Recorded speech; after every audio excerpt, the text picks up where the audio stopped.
50 minutes, c'est bon, hein? C'est plus court que les films que tu regardes, n'est-ce pas? C'est petit, non? On va aller vite. Alors, ce matin, j'étais en prière, autour de 5 heures du matin. Je priais pour un sujet qui me tenait à cœur.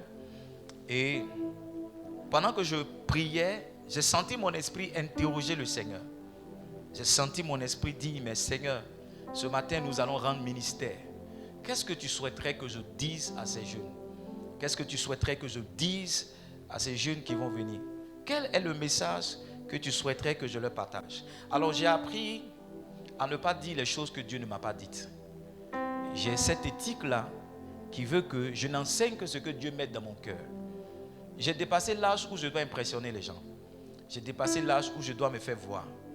Ce qui me préoccupe maintenant, c'est vraiment marcher dans la volonté parfaite de Dieu. Jésus-Christ a dit, j'ai eu une nourriture. Ma nourriture, c'est de faire la volonté de Dieu. Donc souvent, mes messages sont assez inédits, quelquefois inappropriés. Mais ça m'importe peu que mon message ne cadre pas ou ne soit pas l'attente de ce que les gens veulent. Mais ce qui me préoccupe, c'est est-ce que je dis ce que Dieu m'a dit? Et j'ai appris que chaque fois que je dis ce que Dieu m'a dit, ça répond aux réels besoins des gens. Ça répond à la véritable soif des gens. Vous savez, il y a beaucoup de choses après lesquelles nous courons. Ces choses-là, nous avons pu les identifier. Mais en réalité, derrière ces choses-là, il y a une autre chose plus grande que nous recherchons. Je vous le dis par expérience. Quand j'avais votre âge, je croyais que lorsque j'aurais mon bac, la vie serait plus belle. J'ai eu le bac, mais je me suis rendu compte qu'il y avait quelque chose d'autre qui manquait. Je me suis dit que si j'avais un diplôme universitaire, les choses seraient certainement meilleures. Dieu m'a fait grâce, j'ai eu un DUT en administration, en commerce et administration des entreprises. Je me suis dit qu'après, si je travaille, ça sera bon. J'ai commencé à travailler. Après, je me suis dit, non. Si j'ai une femme, ça sera encore meilleur.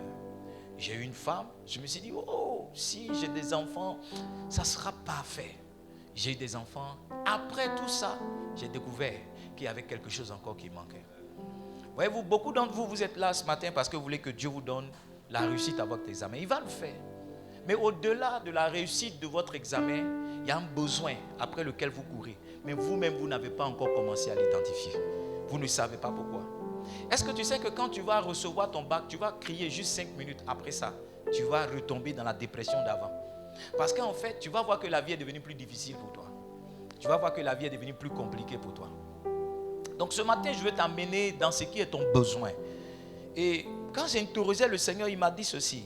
Il m'a dit, dis-leur, s'ils commencent tôt, il y a beaucoup de choses qu'ils verront. C'est ce que Dieu m'a dit de vous dire. Il dit, dis à ses enfants ce matin, s'ils commencent tôt, s'ils commencent jeunes, s'ils commencent petits, s'ils commencent étant des enfants, il y a beaucoup de choses qu'ils verront. Et Dieu m'a amené dans l'histoire de Samuel.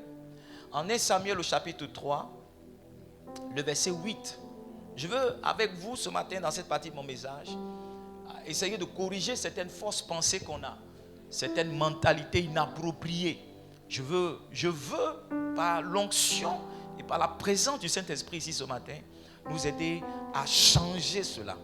La Bible dit en 1 Samuel au chapitre 3, le verset 8, la Bible parle de Samuel et la Bible dit l'Éternel appela de nouveau Samuel pour la 3e fois et Samuel se leva, alla vers Élie et dit, me voici car tu m'as appelé. Élie comprit que c'était l'Éternel qui appelait l'enfant. Qui appelait quoi? Alors, quand on dit l'enfant, certainement tu as une idée de son âge. Est-ce que tu es là? La preuve en est que toi, tu n'acceptes plus qu'on t'appelle enfant, n'est-ce pas? Je suis une fois allé à la classe de mon fils et j'ai dit à son professeur, j'ai mon bébé qui est ici. Et quand je suis rentré à la maison, il m'a dit, non papa, tu m'as dit mon bébé, mes amis se sont moqués de moi. J'ai dit, est-ce que tu n'es pas mon bébé? Il dit, je suis ton bébé, mais devant mes camarades, il ne faut pas dire que je suis ton bébé. Tu vois? Donc, toi-même, tu n'as pas encore 18 ans, mais tu ne te considères pas comme un enfant. Ce que la Bible dit de Samuel, c'est que c'était un enfant. C'était quoi? C'était quoi? Un enfant. Il avait certainement la même tranche d'âge que toi. Certainement, tu étais plus âgé que lui. Ce que je veux essayer de te faire comprendre et qui est une fausse mentalité que les gens ont mis dans leur esprit, c'est que beaucoup croient que parce qu'on est un enfant, on ne peut pas servir Dieu. N'est-ce pas que dans notre pensée, on pense que quelqu'un qui est pasteur, c'est quelqu'un qui a atteint un certain âge? Hein? N'est-ce pas que quand on dit un pasteur, il y a un certain âge qu'on a dans notre esprit?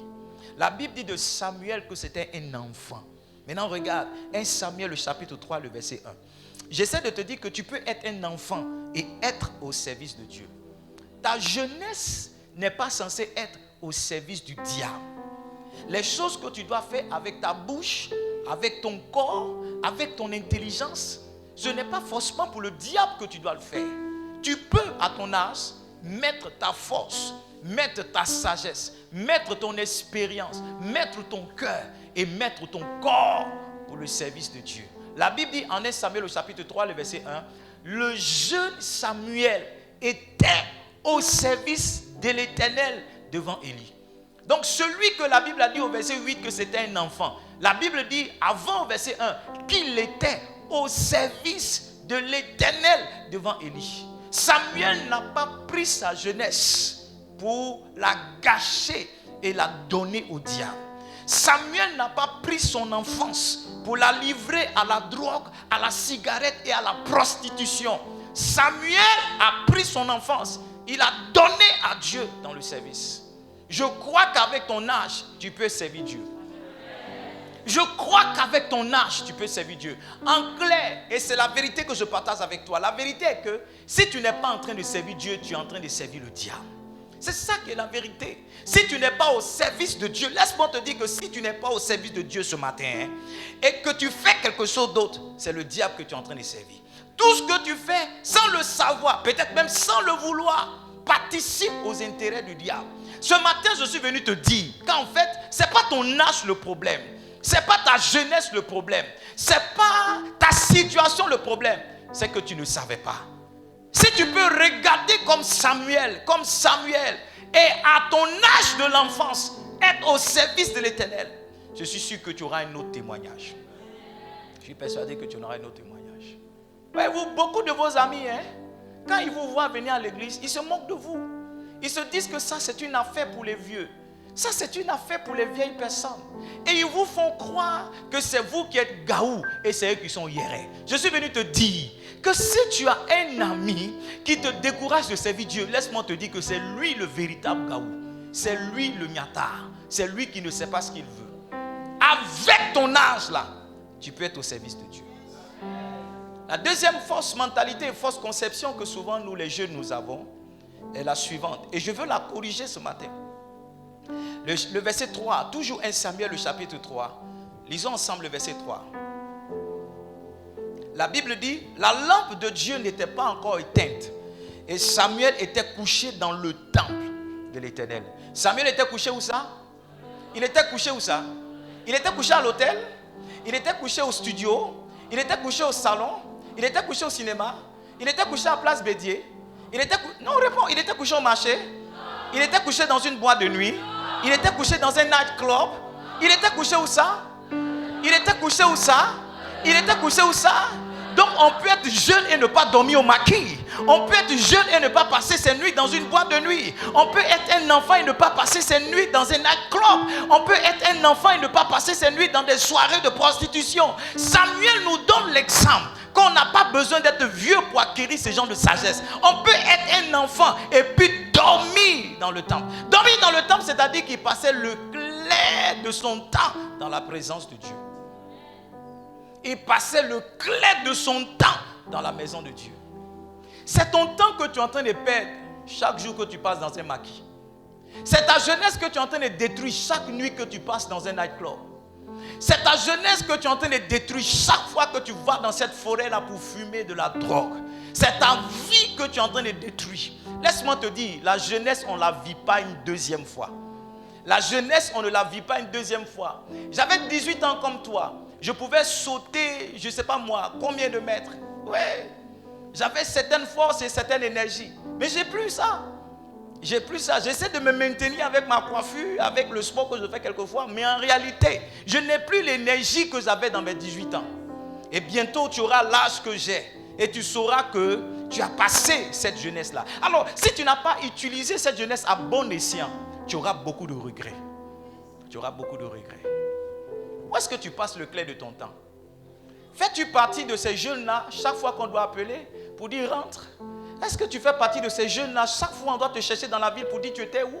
Est-ce que tu fais partie de ces jeunes-là qui mentent chaque fois à leurs parents, qui disent j'étais chez ma camarade alors que tu étais chez un garçon?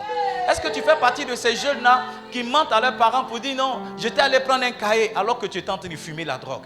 Est-ce que tu fais partie d'eux? Regarde, si tu fais partie d'eux, Dieu t'aime bien. Et c'est parce qu'il t'aime qu'il t'envoie ici ce matin. Parce qu'il veut changer ta vie. Il veut t'aider. Je ne sais pas si vous êtes ici. Il veut t'aider à embrasser une autre vie. Il veut t'aider à rentrer dans un autre couloir. Il veut t'aider à le faire. J'étais jeune comme toi. Et quand j'étais en classe de 3e, à l'époque, il y a un jeu vidéo qui était sorti qu'on appelait Super Nintendo. Je sais que tu as entendu parler de Super Nintendo. Il y avait un jeu dedans qu'on appelait Killer Instinct. Et moi, j'étais bien fort dans le jeu. J'aimais bien le jeu. Et j'avais un de mes amis qui s'appelait Edmond aussi comme moi. Et puis j'avais un autre qui s'appelait Franck. Edmond, il était brillant comme moi, par la grâce de Dieu. Quand il était premier, j'étais deuxième. Quand j'étais premier, il était deuxième. Même au BPC, quand on a donné les résultats, je me rappelle très bien. On a dit 0000144.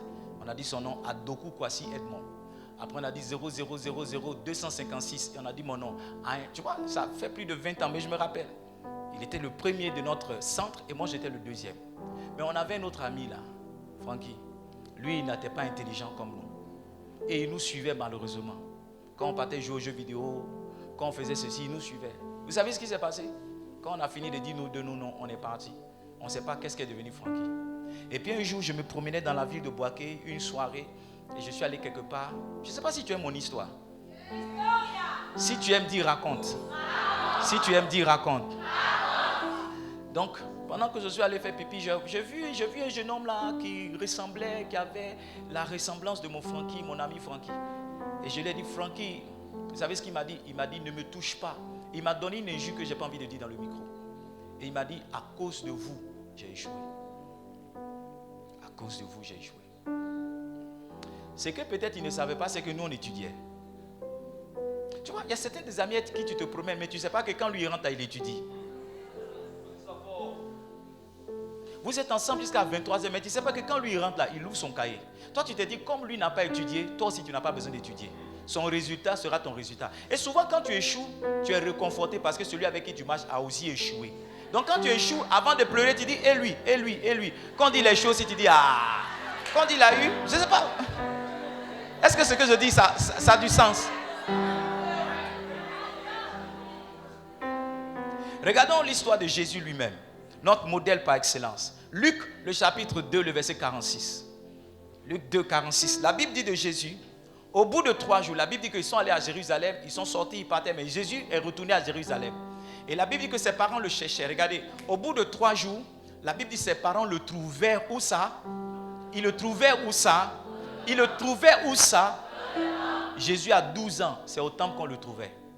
Toi, tu as dépassé 12 ans. Mais c'est au maquis qu'on doit te trouver. Ou bien, si on te cherche en fait, on ne peut pas penser à l'église.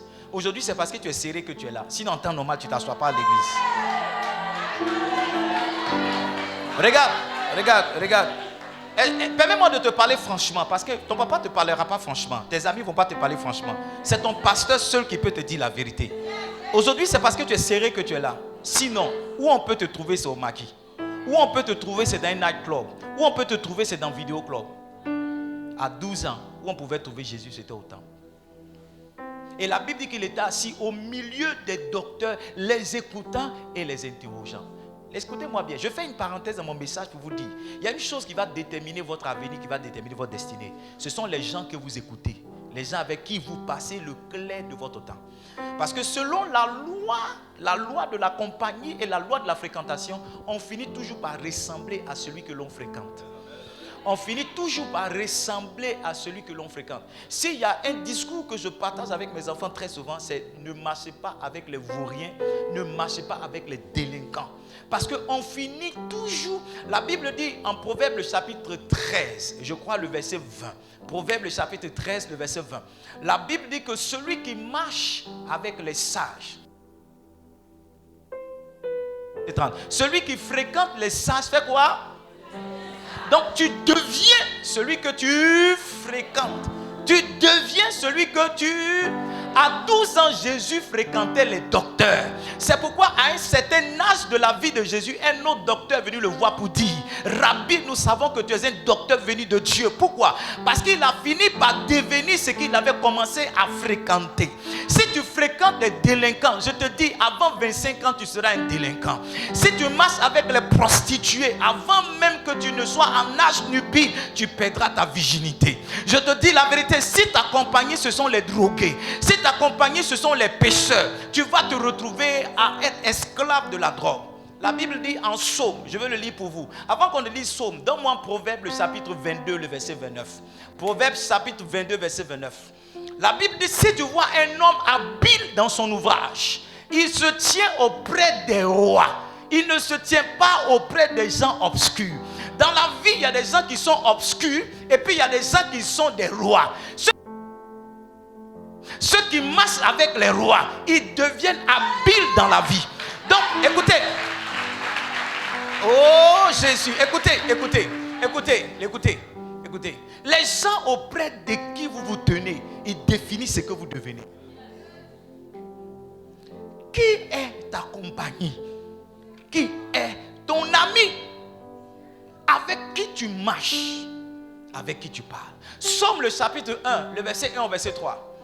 Il dit: heureux l'homme qui ne marche pas selon le conseil des méchants, qui ne s'arrête pas sur la voie des pécheurs et qui ne s'assied pas en compagnie des moqueurs. S'il y a 3 choses que tu dois éviter sur la terre, c'est la compagnie des moqueurs. S'il y a une deuxième chose que tu dois éviter sur la terre, c'est la voie des pécheurs. Et s'il y a une troisième chose que tu dois éviter, c'est le conseil des méchants. Si tu marches avec des méchants, ils vont te dire que c'est pas bien de garder ta virginité. Si tu marches avec des méchants, ils vont te conseiller la drogue. Si tu marches avec des méchants, ils vont te dire: va voler tes parents.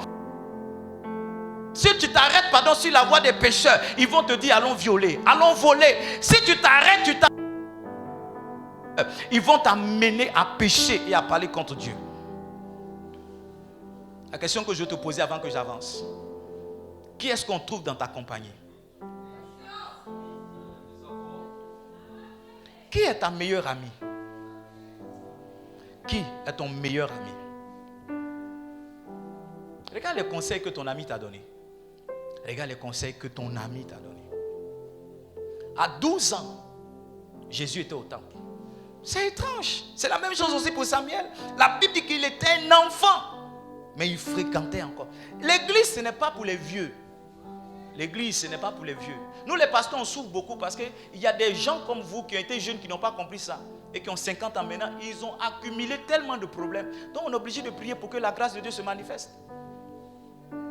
Si, ça aussi, il faut que je le dise. De toute façon, tu vas vivre ta jeunesse. C'est comme ça, tu vas soit être épanoui dans la vieillesse ou bien souffrir. La vie, là, à chaque niveau de notre vie, nous sommes le résultat des choix, la conséquence des décisions qu'on a prises. Il n'y a rien qui va venir par hasard, il n'y a rien qui va s'imposer à toi. La décision que tu prends maintenant de vivre cette jeunesse, ça va déterminer comment tu vas finir. Ça va déterminer comment tu vas finir. Beaucoup de personnes me voient, me disent: oh, j'ai beaucoup de chance d'avoir la femme que j'ai. Oui, beaucoup de personnes. Mais quand j'étais en terminale, j'ai fait le choix de la femme que je marierais. Beaucoup de personnes, quand je raconte mon histoire, ça les touche, ça leur plaît. Oui, oui, oui. Quand toi, mes amis étaient en train de chercher, oh, combien de go ils vont avoir, combien de gars ils vont avoir. Moi, j'avais déjà choisi celle qui sera mon épouse. Mon épouse était en terminale avec une dame qui était sa meilleure amie. Hein. Et au moment où il marchait avec moi, qui n'avait qu'une culotte noire et des kittos, une t-shirt blanc, son ami voulait goûter à la vie. Elle voulait monter dans des grosses voitures. Effectivement, c'était des hommes avec des grosses voitures qui la prenaient. Il la déposait ici. Aujourd'hui, c'est lui là qui vient. Elle vivait une vie qui donnait envie. Mais 20 ans après. 20 ans après. Le temps éprouve nos choix, mes enfants. Le temps éprouve nos choix. Le temps éprouve nos décisions. Le temps éprouve nos convictions. Ce que tu crois aujourd'hui, on va voir si dans 20 ans, tu vas continuer de croire. 20 ans après. 20 ans après. Cette dame-là, elle passe de coup en coup. Elle passe de chez les gens en chez les gens. Avec un enfant qu'elle a eu sur le côté, avec une situation instable. Quand mon épouse avait fait le choix de marcher avec son fiancé qui n'avait rien, elle avait fait le choix de rouler dans les grosses voitures. 20 ans après, la vie a donné raison à mon épouse. Est-ce que je peux avancer? Dis avance. Est-ce que je peux progresser? Est-ce que je peux donner? Est-ce que je peux additionner? Est-ce que je peux multiplier? Est-ce que je peux catapulter? Est-ce que ça peut monter? Écoute-moi. Troisième vérité que je partage avec toi. Est-ce que tu aimes? Tu m'aimes, non? Tu es fan de moi, non? Ah, si tu es fan de moi, dis yeah. On peut être jeune et connaître Dieu. On peut être jeune et faire quoi? Il y a des gens qui sont assis, tout ce qu'ils connaissent c'est marabout et féticheur. Tu n'as même pas encore 20 ans, mais tu es déjà allé 2 fois chez marabout.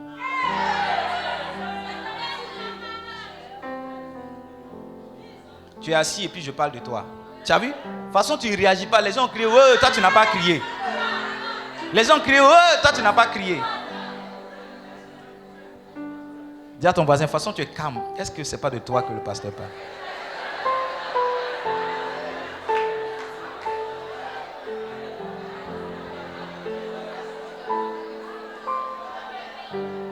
Tu as vu, tu as dit à ton voisin, mais il n'a rien dit, il n'a même pas souri. Dis-lui voisin, mais je te parle, tu ne dis rien, tu souris, tu ne souris même pas. Est-ce que c'est pas de toi que le pasteur, c'est pas toi que le pasteur est en train de chercher? Lève la tête, regarde ici. On peut être jeune et connaître Dieu. On peut être jeune et connaître Dieu. Tu peux être jeune et recevoir Jésus dans ta vie. Jésus, ce n'est pas pour les vieux. Jésus, ce n'est pas lorsque tu as fait toutes les guerres et que tu t'es retrouvé avec 6 enfants, sans maison, que tu viens à Jésus. Jésus aime ce qui est bon. Hein? Jésus aime ce qui est frais. Jésus aime ce qui est comment? Frais. Donc tu peux être jeune et puis donner ta vie à Christ. Tu peux être jeune et puis être un bon enfant de Dieu. Il est écrit nulle part qu'il faut attendre dans sa vieillesse pour donner sa vie à Christ. Vous savez, il y a une tradition chez nous, ce n'est pas forcément une tradition, mais j'ai observé que dans la famille de là d'où je viens,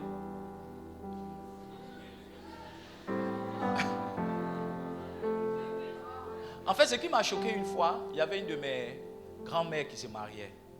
Grand-mère, hein? Donc tu vois que c'est vraiment. Donc, elle avec son mari, depuis ils sont jeunes, mais ils se sont mariés. Et puis je crois 2 mois après, le monsieur est mort. Et comme on devait faire rentrer le marié, ils ont attendu qu'on donne une prière. Quand tout le monde a baissé la tête comme ça pour prier, ils ont soulevé le marié parce qu'il ne marche pas. Donc ils l'ont soulevé rapidement, ils ont couru avec lui et puis ils ont venu le déposer devant. Ça m'avait vraiment choqué. Je me suis dit, pourquoi attendre quand tu es proche de la mort pour te marier? Est-ce que Dieu ne peut pas bénir un mariage dans sa jeunesse? Est-ce que Dieu n'aime pas ce qui est bon? Pourquoi on doit toujours donner à Dieu?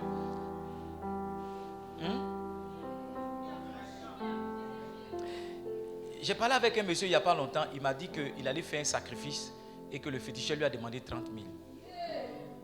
Je dis, ah bon? Et je lui ai dit, mais toi-même à l'église, ta plus grande offrande c'est combien?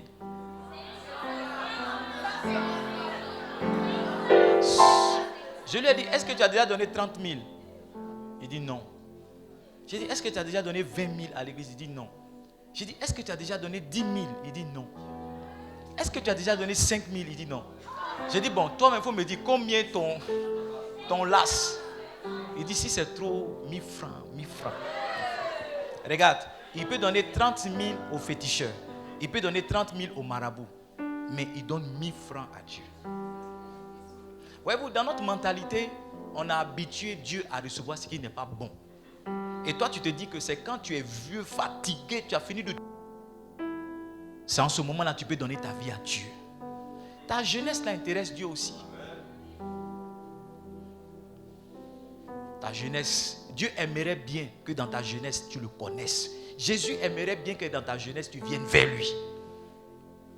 Connaître Dieu, ce n'est pas pour les vieux. C'est mieux pour les jeunes.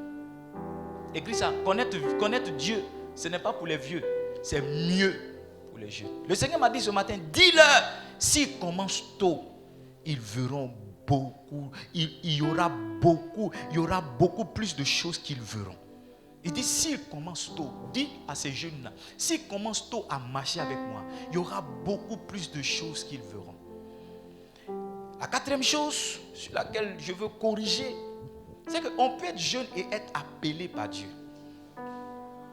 Oui, on peut être jeune et puis être appelé par Dieu. Il y a 21 ans, 23 ans, 24 ans, 26 ans, je ne sais pas. Mais j'étais en classe de terminale et on avait organisé un grand programme de réveil. Je me rappelle au centre culturel, au foyer de Boaké, dans le quartier qu'on appelle Kokor. On avait invité un homme de Dieu qu'on appelle Oku Djedji Raphaël, prophète Oku Djedji Raphaël. Et il y avait des hommes de Dieu de la ville de Boaké. Et moi, je faisais partie des organisateurs parce que c'était notre cellule. Je me rappelle, Dieu bénisse la vie du pasteur Nathaniel. Parce qu'on était tous de la même cellule, de la même église, de l'école. Et pendant qu'on organisait le programme, on tournait, on a cru que, moi j'avais cru à l'époque qu'on avait organisé le programme pour les autres. Et dans un mouvement de l'esprit, je suis renversé, je suis tombé dans le fond de la salle. Et on m'a soulevé. J'avais des larmes dans les yeux. J'avais la morve dans le nez. Et je me suis rappelé, pendant que j'étais en train de mourir sous l'onction, je me rappelle encore la parole qui est sortie. Quand l'homme de Dieu a parlé, il a dit, tu es un évangéliste. Tu vas prêcher en Côte d'Ivoire. La Côte d'Ivoire va retenir ton nom. Les nations vont retenir ton nom. Je me rappelle encore comme si c'était hier. Tu vois, je n'avais pas 20 ans lorsque l'appel a sonné. Je n'avais pas 30 ans lorsque l'appel a sonné. J'étais comme toi. Et Dieu m'a appelé à le servir. Tu peux être jeune et servir Dieu. Je revenais du Nigeria. On était parti en convoi et on est tombé en panne au Bénin. Tous ces pays que je mentionne, tu seras là-bas. Donc dis, je serai là-bas. Si tu m'entends, dis le nom d'un pays, dis je serai là-bas. Donc, je revenais du Nigeria. Et on a fait une panne au Bénin. Et pendant qu'on cherchait la solution, qu'on discutait, vous savez, arrivé un moment, j'ai senti que quelqu'un me regardait. Tu sais, même quand quelqu'un te regarde dans ton dos, tu sens, non? Tu sens. Donc je sentais que quelqu'un me perçait du regard. Et quand j'ai tourné, j'ai vu un vieillard. Et je ne me suis pas gêné. J'ai dit, mais papa, pourquoi tu me regardes comme cela? Il dit, j'ai 71 ans aujourd'hui.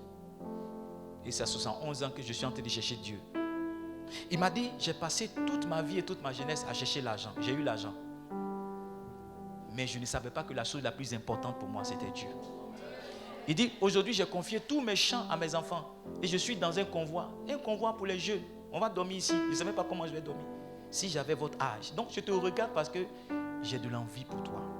En réalité, je voudrais revenir dans le passé, avoir ton âge et connaître Dieu, chercher l'onction à cet âge.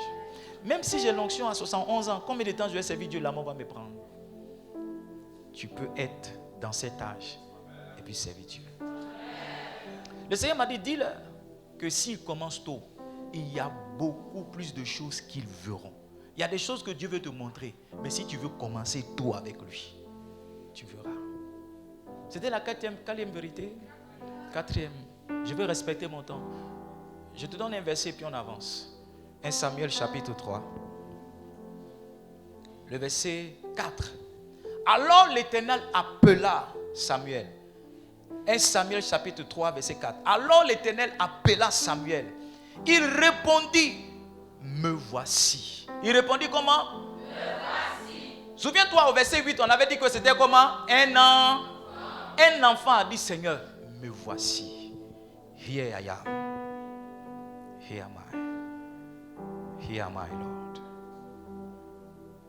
Here am I. Un enfant, Dieu l'a appelé. Il a dit, me voici. Toi, Dieu t'appelle dans les songes, dans les prophéties, dans les interpellations. Tu dis non.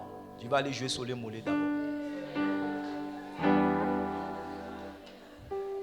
Dieu t'appelle, tu dis non. Tu vas aller goûter chicha d'abord.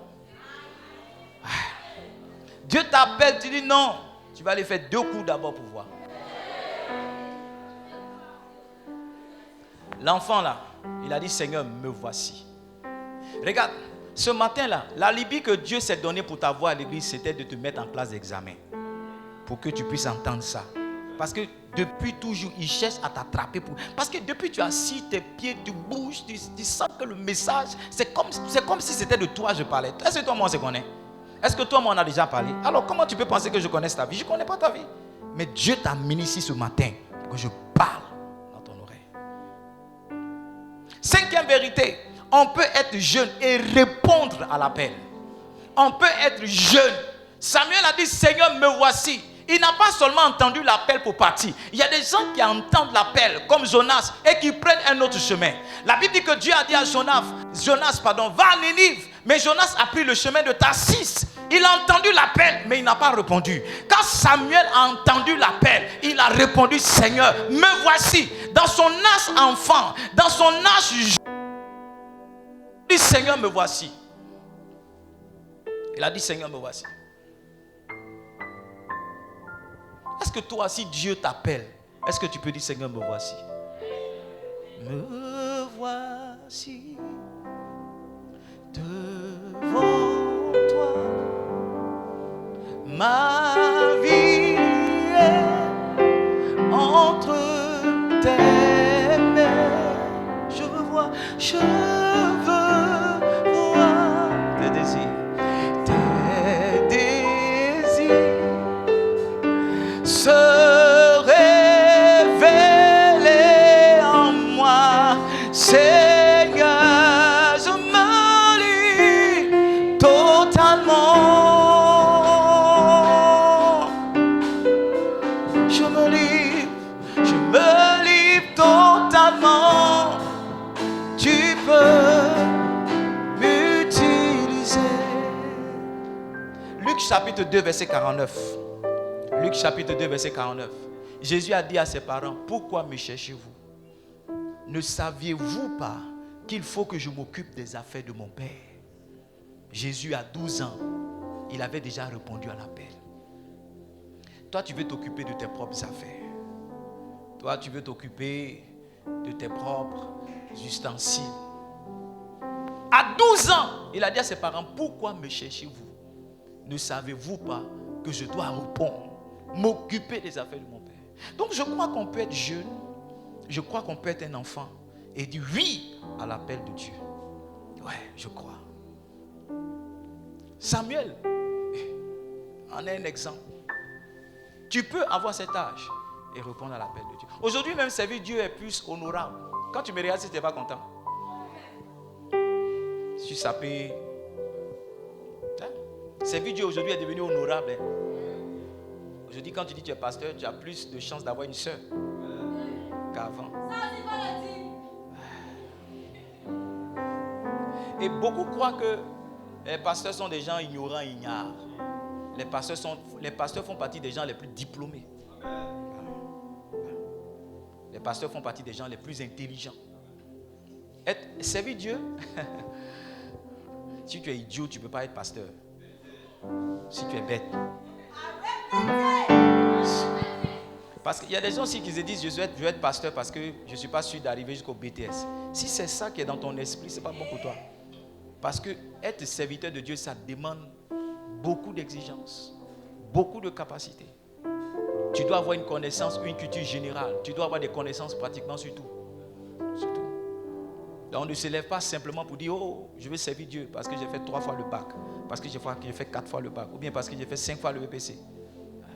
Le point est le suivant, c'est qu'on peut être jeune et puis répondre à l'appel.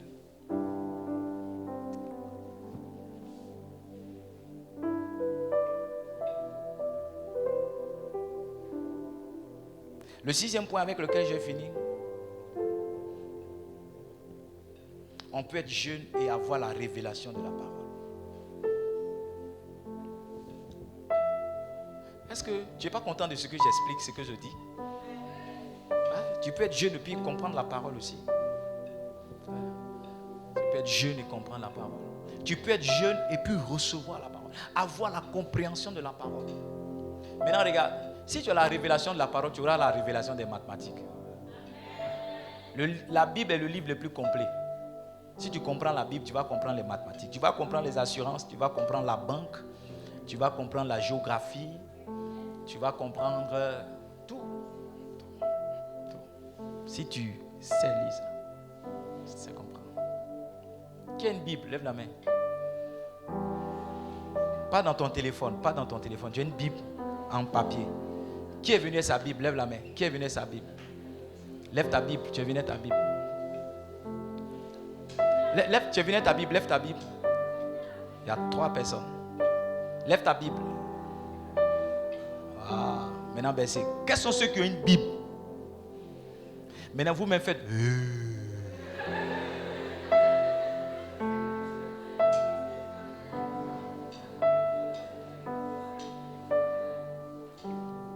Pourquoi est-ce que tu dois répondre à l'appel de servir Dieu? Pourquoi tu dois répondre à l'appel? Regarde, écoute-moi. La réponse à l'appel ouvre une saison divine de promotion. La réponse à l'appel ouvre une saison divine de promotion. J'ai observé que Dieu commence à courir avec les gens qui sont décidés, disposés à le servir. Quelquefois, tu échoues à des examens. C'est pas parce que tu n'as pas encore dit oui à Dieu. J'ai observé que lorsqu'un homme décide d'emprunter son propre chemin, Dieu soulève des tempêtes dans sa vie. J'ai observé que lorsqu'un homme ne va pas dans le sens que Dieu veut lui donner, Dieu soulève des tempêtes. Et il y a des gens, ce n'est pas le diable qui vous résiste. Ce n'est pas que vous n'êtes pas intelligent, c'est Dieu lui-même qui a décidé que vous n'allez pas avancer. Parce qu'il y a quelque chose que Dieu essaie de vous faire comprendre que depuis vous ne voulez pas. Chaque fois qu'un homme répond à l'appel de Dieu, il ouvre une saison de promotion dans sa propre vie. En fait, Dieu est plus disposé à faire avancer les gens qui veulent le servir que des gens qui veulent aller dans le sens contraire. Dans la vie, il y a 2 choses. Soit vous servez Dieu, soit vous servez l'argent. Soit un homme poursuit la volonté de Dieu pour sa vie, soit un homme poursuit ses ambitions. Est-ce que vous savez que derrière le fait d'aller à l'école, derrière le fait de vouloir travailler, tout ce que nous recherchons, c'est l'argent? Vous le savez? Est-ce que vous le savez? Donc, soit un homme court pour l'argent, soit un homme court pour Dieu. Maintenant, j'ai compris que ceux qui courent pour Dieu, les choses se facilitent davantage pour eux que ceux qui courent pour l'argent. J'ai même observé que ceux qui finissent par avoir l'argent, l'argent ne les rend pas heureux. J'ai même observé que ceux qui finissent par avoir l'argent, l'argent ne les rend pas heureux. Est-ce que je peux vous parler avec mon cœur? Est-ce que je peux vous parler avec mon cœur? J'étais étudiant et quand on était étudiant, on nous faisait rêver. On nous disait, oh, avec l'école dans laquelle on est, les diplômes qu'on va avoir, on va être les chefs, on va être les meilleurs. Et puis, on avait déjà nourri en nous une forme d'orgueil, disant que si on a le diplôme, si on sort de cette école, on ne va pas chômer. Je vous dis la vérité, ça fait plus de 20 ans que je suis diplômé. Il y a certains de mes promotionnaires qui ne se sont jamais assis dans un bureau pour travailler. Je vous dis la vérité. J'ai compris que le tout même, ce n'est pas les diplômes. J'ai compris que ce n'est même pas la qualité de l'école que tu fréquentes. Il y a une grâce que Dieu dépose sur la vie des enfants qui fait que des exceptions sont faites pour eux. Là où les autres ne rentrent pas, eux ils rentrent. Là où les autres ne percent pas, eux ils percent. La différence, c'est que les gens ont décidé de servir Dieu. Les gens ont décidé de marcher avec Dieu. Maintenant, écoutez-moi bien. Écoutez-moi bien. Dieu n'est pas gaou. Je le dis à mes enfants. Dieu n'est pas bête. Ça veut dire qu'on ne peut pas tromper Dieu. Tu ne peux pas venir dans la maison de Dieu faisant croire à Dieu que s'il te donne le succès à ton examen, demain tu vas le servir. Non, non, non, non. Avec Dieu, la décision de le servir précède sa décision ou bien sa manifestation dans la bénédiction qu'il a pour toi. Il y a beaucoup de personnes qui ont leur bénédiction suspendue parce que Dieu attend que tu dises me voici, tu n'as pas encore dit me voici. Il y a des personnes qui ont leur vie arrêtée parce que Dieu t'a parlé en songe, il t'a parlé dans ton rêve, il t'a parlé à l'église. Tu as entendu dans ton cœur que tu dois servir Dieu, tu comprends? Mais tu as décidé de faire ce que tu en veux. Ah. Tu as compris ça? Quand un homme décide de servir Dieu, vous savez, le regret qu'on a souvent quand on devient pasteur, comme ça a été le cas pour moi, c'est Seigneur, pourquoi je n'ai pas commencé tôt? Pourquoi je n'ai pas commencé tôt? Pourquoi je n'ai pas commencé tôt? Pourquoi? Parce qu'on est bloqué par beaucoup de fausses conceptions et de mentalités. Je suis venu te dire, la meilleure part pour toi, Dieu peut te donner bac. Si Dieu t'a donné bac, qu'est-ce que ça va enlever dans sa gloire? Rien. Dieu peut te donner BPC. Quelqu'un dit, mais pourquoi il ne va pas me donner alors? Il va te donner.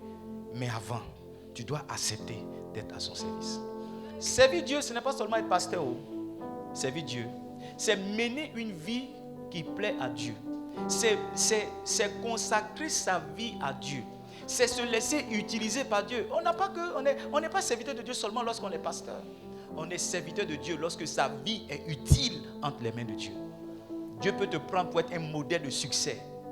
Oui. Dieu peut te prendre pour être une référence dans ta génération. Pour dire, on peut vivre jusqu'à 35 ans avant de se marier et garder sa virginité. C'est ce service que tu rends au Seigneur. Tu peux être performant en mathématiques et les gens vont se décider de copier sur toi. C'est un service que tu rends à Dieu. Tu peux être une fille, un jeune homme tellement brillant que les gens voudront te ressembler. Et quand les gens te demanderont ton secret, tu diras que c'est Dieu. Ceux qui ont cru que je parlais d'être pasteur, vous avez mal pensé. Mon message, c'est vous inviter à donner votre vie à Christ.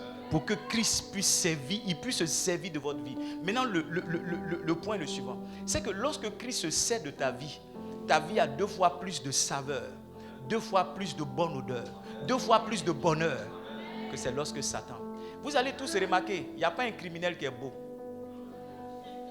Il y a pas, écoutez-moi bien, ouvrez les yeux. Il n'y a pas quelqu'un dans votre entourage qui fait les vilaines choses qui est beau. Est-ce que je peux être franc avec vous? Regarde, pendant que je suis en train de parler, tu vois, le gars qui est à côté de toi qui fait les bêtises, tu vois comment il est vilain, non? Il est vilain ou il n'est pas vilain? En fait, c'est pas qu'il est vilain à la base. C'est pas qu'il est vilain à la base. Quand Satan t'utilise, il te rend laid. Quand c'est Satan qui t'utilise, il te rend laid. Je n'ai jamais vu quelqu'un qui fume la drogue qui est jolie. Les prostituées ont toujours 2 couleurs, 4 couleurs, 5 couleurs quelquefois. Mais quand tu donnes ta vie à Christ, il embellit ta vie. Ce n'est pas l'argent, mais quand tu passes, il y a quelque chose que tu dégages. Ce n'est pas pommade, mais quand tu passes, il y a quelque chose que tu répands. Écoute-moi bien, ce n'est pas affaire de coiffer ou pas coiffer, vêtements, pas vêtements. Ce qui est à l'intérieur de ton cœur, ça se dégage fortement sur ton extérieur. Et quand tu passes, tu finis toujours par arrêter les gens. Les gens se retournent toujours pour te regarder. Tu n'as pas la plus belle voiture, tu n'as pas la plus belle tenue, mais il y a quelque chose qui est différent avec toi. C'est vers là je veux que tu t'engages. Quand tu vas t'engager là, BAC ne sera rien pour toi. BPC ne sera rien pour toi. CP ne sera rien pour toi. Tu vas avancer, tu vas accomplir ta destinée. Tu vas marcher dans ta destinée. Tu vas courir, tu vas accomplir ta destinée. Pourquoi tu dois donner ta vie au Seigneur?